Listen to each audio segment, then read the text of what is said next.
मालिक साहब, आपसे भी इसी अमल के हवाले से सवाल पूछना चाह रहा हूँ। पिछले महीने भी आपने देखा बड़ी एक्टिविटी नज़र आई, कुछ ना हुआ। आज भी सारा दिन वो इजलास होना थे, सुबह काबीना का इजलास होना था, फिर कौमी असम्बली का, सेनेट का, लेकिन सारे इजलासों के वक्त तब्दील होते रहे। इस पूरी एक्सरसाइज को आप कैसे देखते हैं?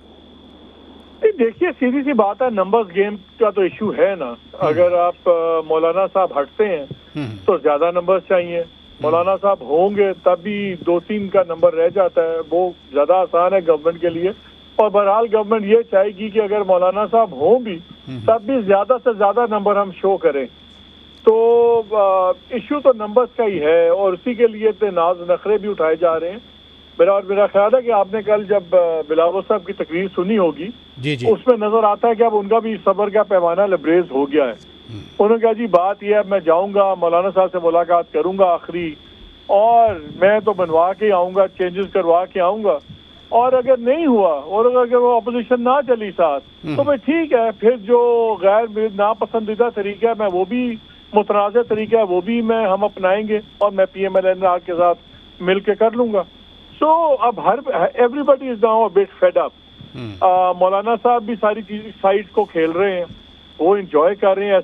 ऐसी रेलेवेंस उनके पास थी नहीं जो इस वक्त उनके पास आई भी है।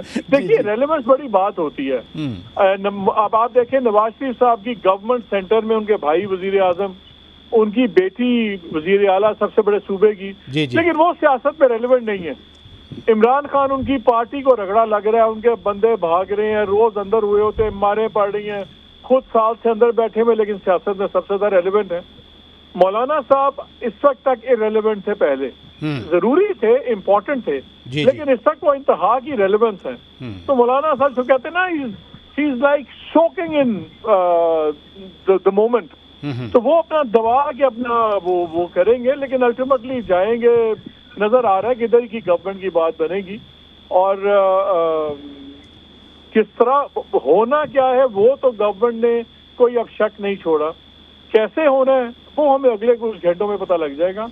नहीं, लेकिन आप भी समझते हैं कि गवर्नमेंट के पास नंबर्स पूरे हैं, और जो बिलावल साहब को आपने कोट किया हैदराबाद वाले जलसे वाली बात, वो ऑप्शन अभी भी हुकूमत के पास है, या मौलाना साहब इत्तफाक के राय तो मौलाना साहब ने खुद कहा कि हमारा हो चुका है? देखिए राजा साहब, गवर्नमेंट ने तो तब भी कहा था नंबर पूरे हैं, जब नवाज बुलवा भी लिया था वोट डालने के लिए, और फिर सुना वो बड़ा गरजे बरसे और बड़े गुस्से में वापस गए थे इस्लामाबाद से। तो तब इनको तब भी यकीन था कि नंबर पूरे हैं, वरना नवाज शरीफ साहब को बुलाते थे ना, उस दिन भी इजलास तो 4-4 बारी टाइमिंग चेंज हो रही थी, इस बारी भी टाइमिंग चेंज हो रही है। लेकिन जो सबसे बड़ा ब्रेक थ्रू जो था वो हो गया हुआ है, और वो था आईनी कोर्ट का। उसपे बहुत ज्यादा एक ब्रेकिंग पॉइंट था, उससे मौलाना साहब की बात मान ली गई है, और court with in court he create हो रही है। वो नाम की वो आईनी बेंच है, लेकिन हर लिहाज से कोर्ट भी है। सो मौलाना साहब को उनकी फेस सेविंग मिल गई कि देखिए, मैंने आईनी अदालत नहीं बनने दी, मेरी बात मानेगी बेंच। उनको बेंच उस ताकत के साथ मिल गया जो कोर्ट के पास ताकत होनी थी।